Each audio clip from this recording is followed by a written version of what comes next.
ವೈರಸ್ನಿಂದ ಹರಡುತ್ತಿರುವ ಕೊರೋನಾ ಸೋಂಕನ್ನು ತಡೆಯಲು ಚಿಂತಾಮಣಿಯ ಸಾರ್ವಜನಿಕ ಆಸ್ಪತ್ರೆ ಮತ್ತು ಪ್ರಾಥಮಿಕ ಆರೋಗ್ಯ ಕೇಂದ್ರಗಳಲ್ಲಿ ಸಕಲ ಸಿದ್ಧತೆ ಮಾಡಿಕೊಳ್ಳಲಾಗಿದೆ.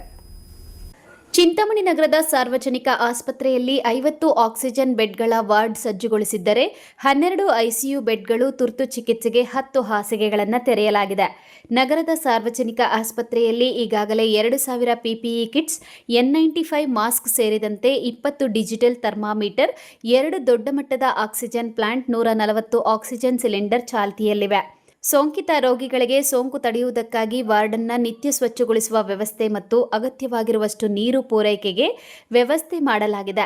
ಇದರ ಮೇಲೆ ಸದಾ ನಿಗಾ ಇಡಲು ಸಿಬ್ಬಂದಿ ಅಲರ್ಟ್ ಆಗಿದ್ದಾರೆ ಎಂದು ತಾಲೂಕು ಆರೋಗ್ಯ ಅಧಿಕಾರಿಗಳಾದ ಡಾಕ್ಟರ್ ರಾಮಚಂದ್ರ ರೆಡ್ಡಿ ತಿಳಿಸಿದರು. ಈಗಾಗಲೇ ಚಿಂತಾಮಣಿ ತಾಲೂಕಿನಾದ್ಯಂತ 6 ಜನರ ಸ್ವ್ಯಾಬ್ ಅನ್ನು ಸಂಗ್ರಹಿಸಿ ಜಿಲ್ಲಾ ಪ್ರಯೋಗಾಲಯಕ್ಕೆ ಕಳುಹಿಸಲಾಗಿದ್ದು, ಅಲ್ಲಿ ಒಬ್ಬರಿಗೆ ಸೋಂಕು ದೃಢವಾಗಿರುವುದು ಖಚಿತವಾಗಿದೆ. ಇನ್ನು ಚಿಂತಾಮಣಿ ನಗರದ 2 ವರ್ಷದ ಬಾಲಕಿಗೆ ಹೊಸಕೋಟೆಯ ಎಂವಿಜೆ ಆಸ್ಪತ್ರೆಯಲ್ಲಿ ಸೋಂಕು ದೃಢಪಟ್ಟ ಹಿನ್ನೆಲೆಯಲ್ಲಿ ಆ ಸೋಂಕಿತ ಬಾಲಕಿಯು ಇಲ್ಲಿನ ಸಾರ್ವಜನಿಕ ಆಸ್ಪತ್ರೆಯಲ್ಲಿ ಚಿಕಿತ್ಸೆ ಪಡೆಯುತ್ತಿದ್ದಾರೆ ಎಂದು ಗೊತ್ತಾಗಿದೆ.